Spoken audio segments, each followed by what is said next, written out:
The story is more about identity and family and coming of age than it is about a cut and dry, cold murder mystery. There's always going to be a more brutal crime or a more notorious killer, but there's not going to be someone as unique as the person behind the ubiquitous victim photo. Welcome to Flip Your Script, the podcast about life's critical turning points and how people find the inspiration and motivation to move forward and rewrite their unique stories. Flip Your Script is produced by Media Minefield, a public relations firm passionate about the power of sharing stories. Specializing in earned and social media, Media Minefield helps clients take control of their unique story and message. The show is hosted by Kristi Piehl, founder and CEO of Media Minefield, who flipped her script from an Emmy-winning journalist to a successful entrepreneur and speaker. In March 2010, Barbara Hamburg is murdered outside her Connecticut home. The police investigate, no one is charged. While her kids and family grieve, this crime may have slowly faded away, but it did not because of one man, Madison Hamburg. He's the victim's son. Madison is the first-time filmmaker behind the incredible 4-part HBO series, Murder on Middle Beach. Madison, welcome to the Flip Your Script podcast. Thank you so much for having me. So this isn't a true crime podcast, and we don't need to get into those kinds of details. I do, though, want to start by telling you how much I applaud what you put together, and I'm interested in asking you about how you were able to find the strength to do it, frankly, and to tell you I'm really sorry about what happened to your mother after watching the series. I feel like many people who watched it, like you have a connection to your whole family, which just speaks to what you were able to put together. But I think the right place to start with this interview is to have you tell us about your mom. My mom, she was my best friend. It's so crazy because like throughout this whole process, I've compartmentalized so much that I lose sight of the person that I lost. I think that's just a thing that happens naturally. It's probably why the true crime genre has evolved to the way that it is now, where we focus too often on the crime, the brutality of the crime and the heinousness of the potential murderers instead of the person behind the victim photo. But I'm sorry if I'm digressing too much, but like I don't have many good dreams, and I only had one dream after my mom died. And when 8 years later, 10 years later, making this documentary, I started to dream about pictures of her. And I'm like, there's going to be one point in my life where I'm going to live more of my life like without my mom. And I'm really grateful that I was able to make this show because I've immortalized her in a way. But at the same time, like, yeah, the grief comes in waves, and like it hasn't hit me in a while. And I'm just like, like literally right now, just realizing like I haven't really thought about her in a little bit. Yeah. And when I tell people to watch the show, and I have long before I knew that I'd have the opportunity to talk with you, one of the things that I say, because it impresses me so much, and you just touched on it, is that you don't go into the gory details of what happened. And so many of the shows do. And you tell the story through the family and all the things that you uncovered, which makes it very different and gripping and important, maybe is the right word. But yeah, you uncovered things about her and your dad and your aunts that you didn't know. And in the world we live in, where people put filters on everything and only show the best parts of their lives to the public, you weren't afraid to share everything you found, not all of it flattering. Was that a hard choice for you? Yeah. I mean, I totally agree. I think that, with or without technology, there's the projected identity, and then there's our personal identity, which is always sort of like a fluid thing. I think that that's like a really ubiquitous journey of like getting to know your mom or getting to know your parents or your family at a certain point in life, when you're sort of like, when that veil is sort of lifted, and that was sort of robbed from me when my mom died. But yeah, it was really tough. And I think my biggest regret about what's included is, while the story revolves around me uncovering all of these different things, we did have a scene where I talk about my past a little bit, and about honestly, like, whether or not the police think that I was a person of interest or a main suspect. It's a little brushed over. We actually released a bonus scene, I think in January, where I talk through the different reasons why I could be their main person of interest. And I think the what we were trying to do with the story is show the weight of those hard questions of if someone had anything to do with my mom's death, or the weight of the crime and the details. And because, like, too often true crime becomes a game of Clue for armchair detectives, and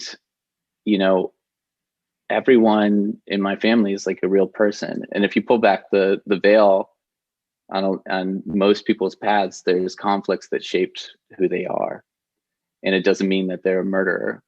And that's sort of the conflict, my inherent conflict with trying to reestablish trust within my family. And if I held certain things back, it would be at a disservice to the story overall. I think the way that, for instance, that my sister responded to the multiple traumas of her life and where she is now is extremely inspiring. And without naming those things, those things that sort of shaped her, it is leaving off the impact of where she is now. Yeah, so it was hard. I was afraid that maybe we would discover something about my mom that would, where I wouldn't like her, I guess. But luckily that never happened. And all of this started in film school, and it was many years in the making. How does someone go from film school student, a traumatized film school student who doesn't even want people to know, your background, to debut on HBO with really nothing in the middle? You didn't have 10 other hit shows. You went from student to researcher to successful filmmaker. How does that happen? Yeah, I was, to be completely blunt, I was a drug addict, probably going to fail out of college when my mom died. And she was doing everything for me. I mean, I had a talent with editing and with film, but when she died, I sort of realized my own mortality. Like, not immediately. My immediate response was, I can't live in a world without my mom. I do not accept that. And I turned to drugs and ran from it. I went to rehab, went to a halfway house. There was a just like the ubiquitous rock bottom for all, drug addicts and alcoholics. I had that. When I stopped using, I decided that I was going to live without regret.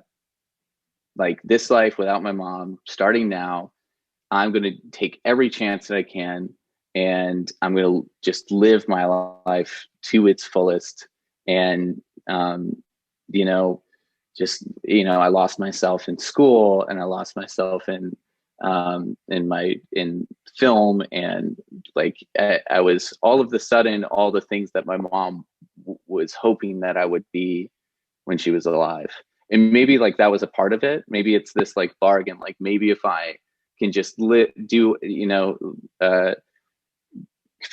the things that my mom wanted for me, maybe then I would not have this like guilt of not being a better son when she was alive. And so I came back to school, and I with that sentiment, didn't want people to know that my mom had died, because I didn't want a leg up, or I didn't want to be pitied.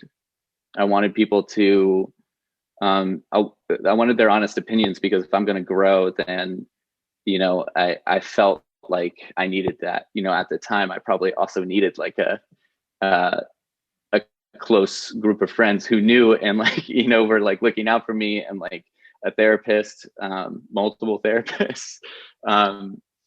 And yeah, so I came back to school, had a documentary class. I was a year behind all of my classmates, so the people I was in class with didn't know what happened. And in the documentary class, we actually were going to make a different documentary, but the subject didn't want to move forward with it. So I told I had known these kids for a while, and I told my classmates, this thing happened to me, and it's one that's, if I'm going to live without regrets, then I'm going to try and find out. I was at this stage of grief where I was losing my mom's memory. I was losing her voice. And that was like my biggest fear after she died. So when we decided to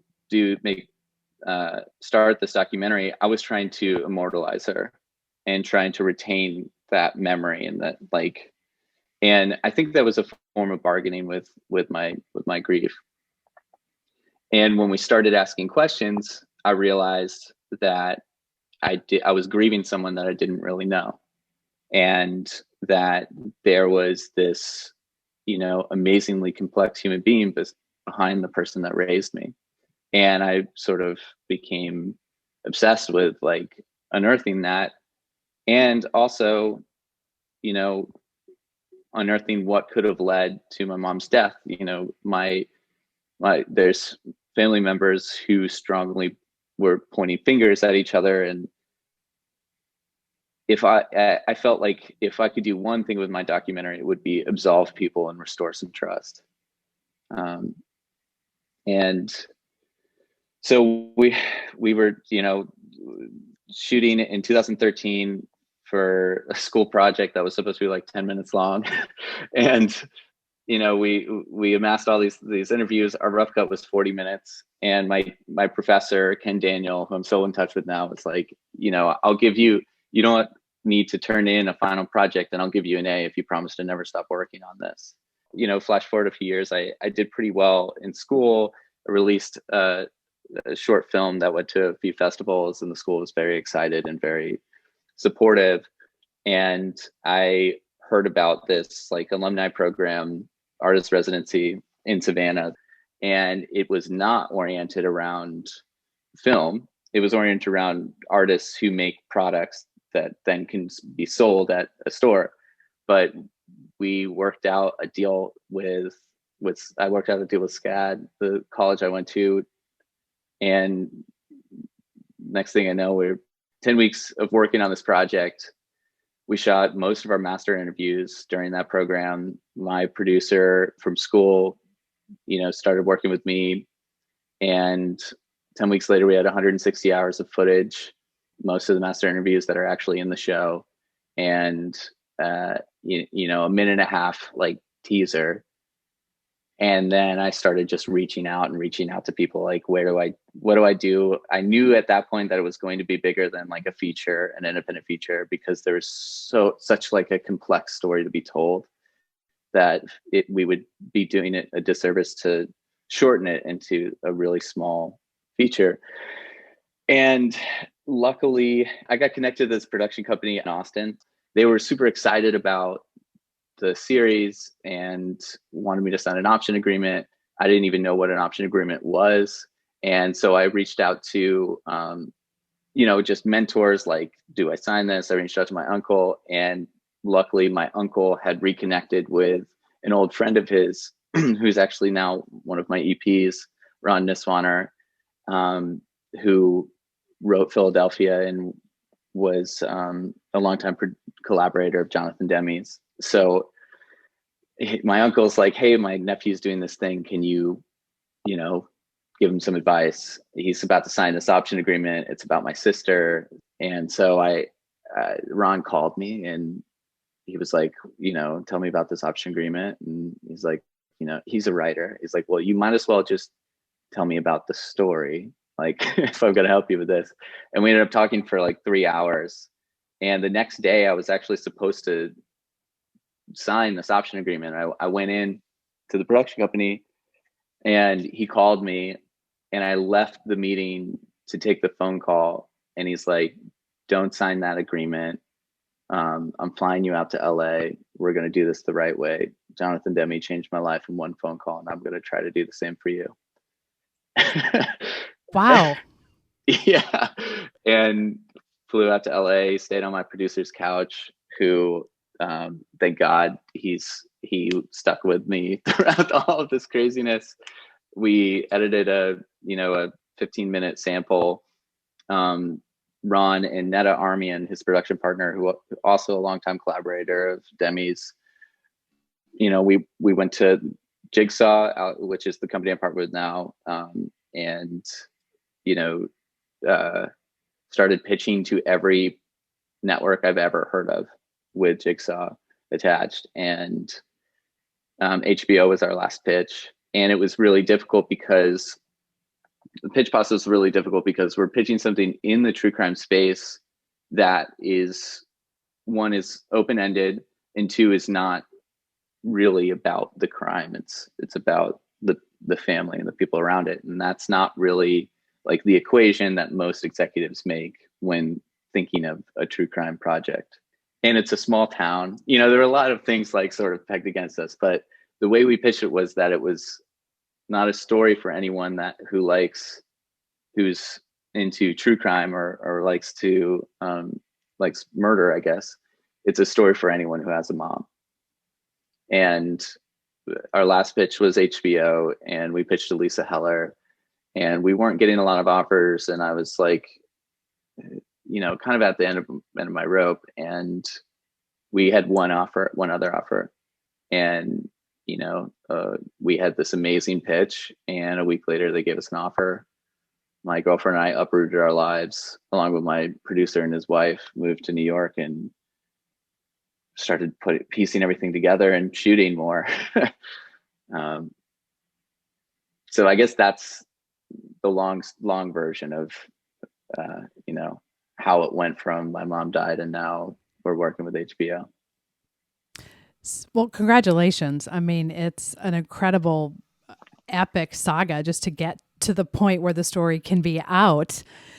So do you feel some kind of responsibility to give back, since someone said to you, someone else made a big difference for me, I'm going to make a difference for you? Do you feel like that's one of those pass it on kind of things? That's a huge thing in the film industry for people who've been around a long time. I take a call every Sunday with a film student or someone else in the industry, or someone who's, I get, since the series came out, a lot of people reach out to me about problems with freedom of information laws and knowing like what, I'm not an attorney and I'm not an expert. I've just can give my advice based on my, own personal experience with this project. And then a lot of people have reached out about loss. And I remember the hardest time for me after my mom died was the second year, because after the funeral and after the first year of different holidays, I stopped receiving, texts and calls. Everybody sort of went back to their normal lives. And the second year I was really alone and had no reference for how you deal with something like this. And a lot of people have reached out to me, and it makes me emotional even think about, because like a lot of people reached out and been like, I watched your documentary and felt a little less alone. My dad was murdered 18 years ago. My mom was murdered 2 years ago, and I've tried to connect with those people, with anyone, any family member of a murdered victim, murdered loved one, or just someone going through, these intense loss and traumas, because it's really important that people feel like not alone and that they can move forward with their lives, because I wasn't able to at first. And that is, it's been really meaningful to me to be able to, I don't feel like I'm providing something for someone else. I feel like it's something that I owe to the world for, after my mom died, the way that it's been good to me. Because now you have a platform that you didn't have, and you have a following, and people watch what you're doing. So what a gift to be able to help others. And really the beginning of this was, how can you get some answers about what happened to your mom and build the trust? So on the trust side with your family, you said earlier that was one of the things you hoped that this would accomplish. Did it accomplish on the family side what you hoped it would? That's a great question. There's no way to make this series, to make a unscripted television show like this without it being in some way exposing of vulnerabilities. And these are all, there's a lot of unasked and unanswered questions around my mom's death. And setting out on a mission to exonerate people means asking those questions, and on a large stage. And so there is a sort of paradoxical ethical dance of,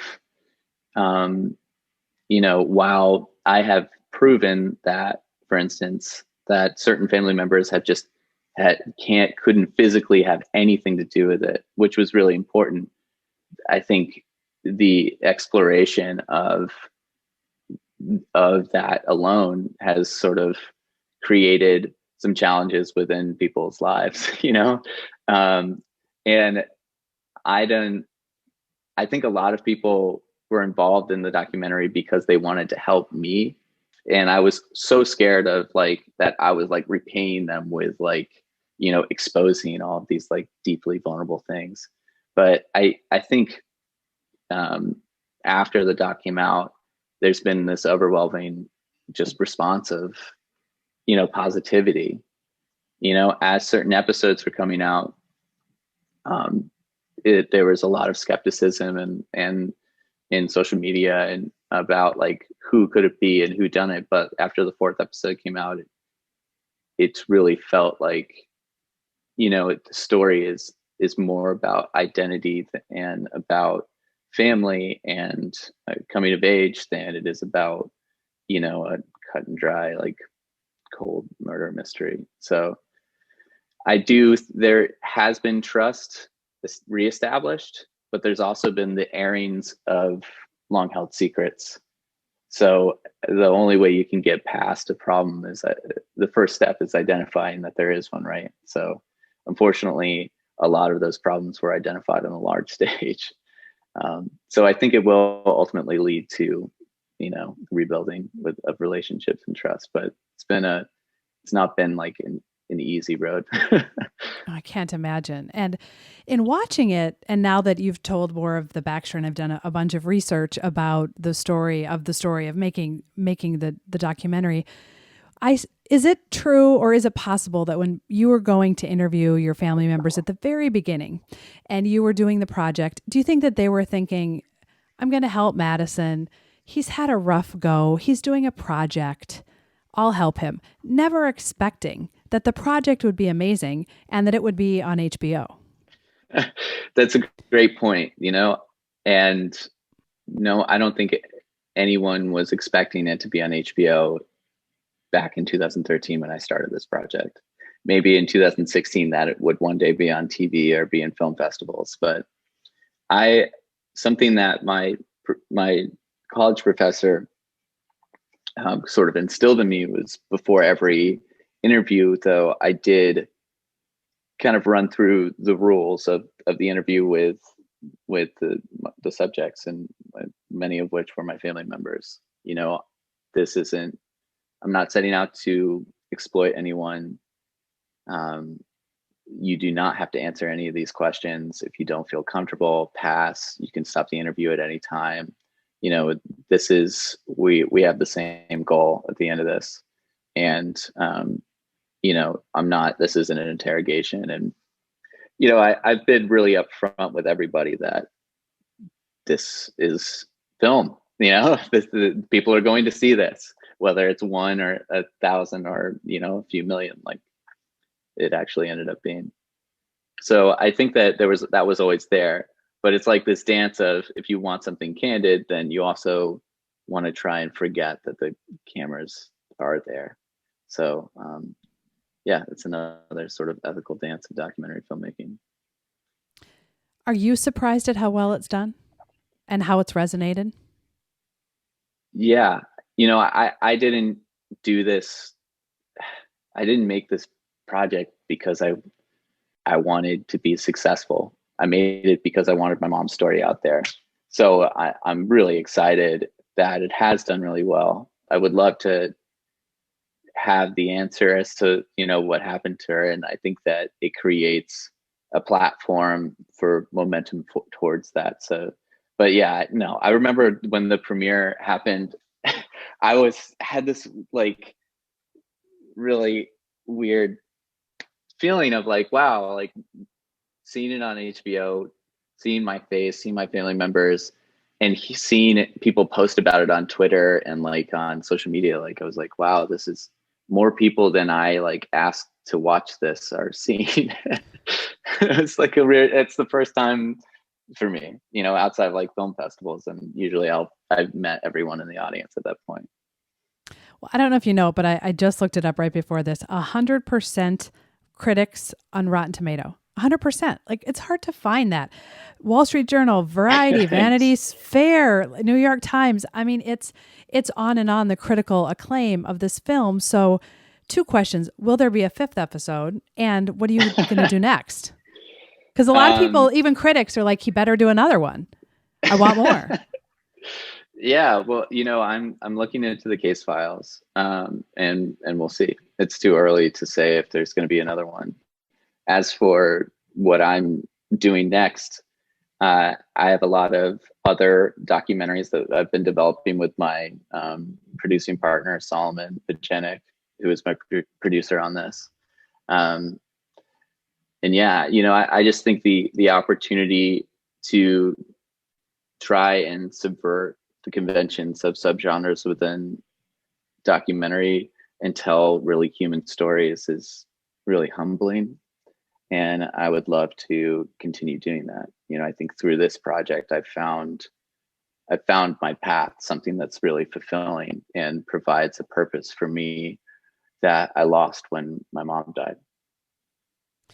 And taking a traditional true crime path at something, I would suspect would be emotionally easier, because it's the crime, it's the whodunit, it's the clue, like you said, an armchair clue. Mm-hmm. But the way that you tell stories, it's personal and it's nuanced and it's emotional. So from a storytelling point of view and making a film, is it more difficult to do what you're trying to do? First of all, no one's done it really to the level you're trying to do it, but is that more difficult? It is, because you're at that point, you're talking about a less transactional relationship between you and the people in the series. But I don't want to fault like other directors and within true crime. A lot of them have an amazing research team and actually help families in the long run. But to me, if you want to enact change through a documentary, you don't do it through cold research. There's always going to be, for instance, like it's subject matter versus like character and subjects, right? There's always going to be a more well-researched climate change documentary. There's always going to be something more edgier, but that doesn't enact change. That just sort of shouts into the echo chamber of like the people who believe in that thing. When you have someone who's impacted by that subject matter that someone else can see themselves in, that's when you have the highest potential for empathy for a taboo subject matter and for change. It's not like two sides saying like my research is better and butting heads. It's okay, who's impacted by this thing? And do I believe it? And do I feel for them? And then how does that make me feel about the subject matter? And to me, like, it's sure it can be more difficult because you're dealing with, you're recognizing the weight of the people involved, you know? Um, yeah, it's the piece of art versus the research paper, you know? It's the piece of art versus the investigation. Um, and to me, like, the person is always the most unique, right? So like there's always going to be a better research climate change doc, but there's never going to be someone exactly like the person that you're following. You know, there's always going to be a more brutal crime or a more notorious killer, but there's not going to be someone as unique as the person behind the ubiquitous victim photo. Do you think you'll have closure for your mom? I think I'm going to live with the loss of my mom for the rest of my life. And no matter what I do, it's not going to bring her back. But I do think that I carry her with me. And, you know, I'm not exactly sure how closure takes its form in terms of that loss. In terms of the investigation and wanting to know, I would love to sit here and say, yeah, even if I don't find out, you know, I'm going to stop wondering what happened. But the truth is, like, it's always going to be there. You know, I think there's a really human need to have answers for something like murder or like a mass shooting, or because when something like that happens, just subconsciously our world becomes that much less safe. It could happen to me. And if I don't, for instance, like a mass shooting, crowds become that much less safe. And if we don't know why it happened, we can't do anything to prevent it from happening to us. So when you do know, and you know, it's related to terrorism or it's related to something else, there's things that the government can do or you can do to avoid those types of situations. But with my mom, like, I'm always going to want to know. Because one, it could happen to me, and two, like, you know, in my case, it could be someone that I'm supposed to love. And I'll tell you as a viewer, and I'm sure other people have told you this, but the strangest thing happened for me at the end. So, well, certainly it would be amazing if there was justice. The last episode was just thinking about, God, I hope the kids are okay. And maybe it's because I'm a mother, but I hope that you and your sister are okay. So when you showed your girlfriend and you showed Allie's life, it was really, a happy ending is the wrong term, but there was such a connection that you built with the people that it was a different, for me as the viewer, a different emotional ending, because I just wanted to make sure you guys were okay, because I think that's what your mom wants, even though I've never met any of you right, except for right now. I think you're right. Yeah, warms my heart. What do you think people who are in the middle of difficult things can learn from how you were able to, day after day, keep digging, keep fighting, finding things you probably don't want to discover, and just keep pushing forward? Because for you, it's an ongoing situation and it's years of your life in the middle of a trauma. So what nuggets or tools or thought processes do you have that you think someone else could take from or learn from how you were able to do that? Well, the biggest thing is get a therapist or a close group of friends that you can count on, family members. There's victim support groups like Survivors of Homicide, Connecticut. That was super helpful for me. Don't blame yourself, because everyone that I talked to about this, maybe with the exception of my dad and experts, told me that they wish they were there, that they wish that they didn't do this one thing that rendered my mom home at, you know, the time of the murder. And I think that's like a really natural thing, but it's not your fault. And I needed to hear that. I still need to hear it. In terms of keeping going, life goes on, and it doesn't mean that you're living without them, and, for me, going to rehab was really helpful because it provided me with tools for dealing with loss. Stopping drinking or stopping doing drugs is a form of loss. And so in many ways, it helped me process my loss to take it one day at a time. It's a marathon, not a sprint. And it comes in waves, and you kind of you're never going to be prepared for this kind of thing. And you just kind of it gets softer. It never goes away. Thank you for sharing. And some of the resources that you mentioned we'll put on the website, because a lot of people feel alone, and it's important to know that you can't do it by yourself. Also, we are who we are, not because of the things that happen to us, but because of how we respond to them. And everyone is resilient enough to respond to someone dying. Like there is life beyond that.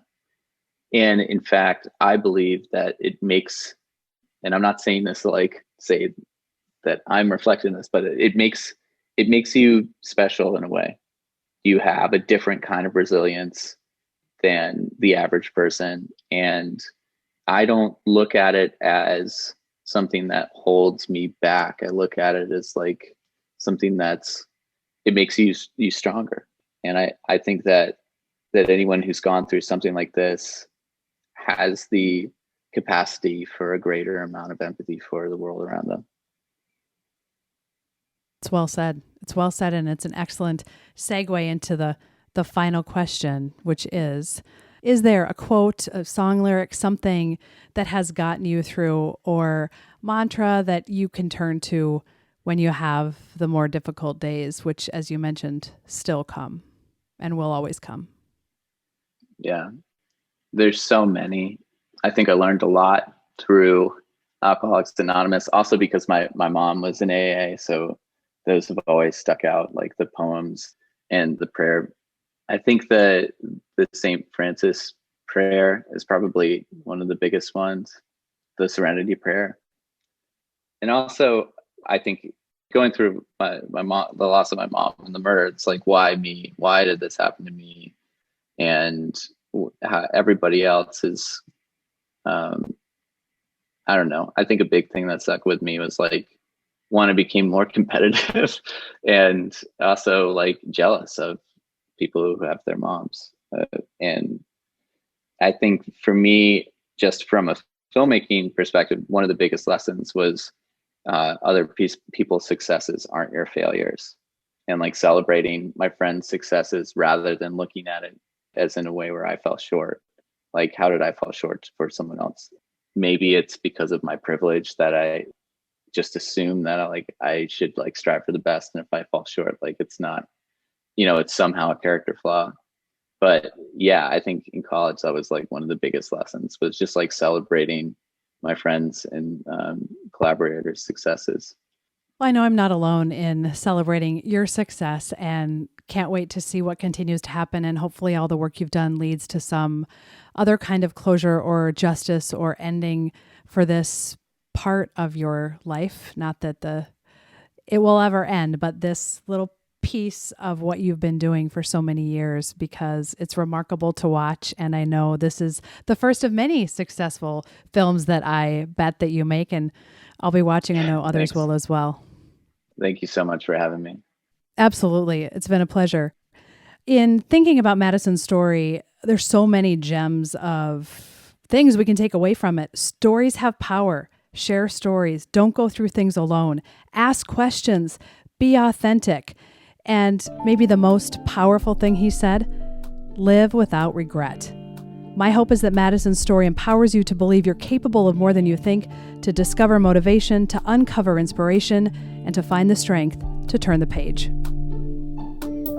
Thank you for listening to Flip Your Script. hosted by Kristi Piehl and produced by Media Minefield. If you like our message, please be sure to give us a 5-star rating, subscribe to the show, and share our episodes with your family and friends. Do you or someone you know have a story about flipping your script? We'd love to share it. Contact us on our website, flipyourscriptpodcast.com. To stay up to date on all things Flip Your Script, make sure to follow host Kristi Piehl on social media. You can also check out the website for pictures, resources mentioned in the show, and other great episodes.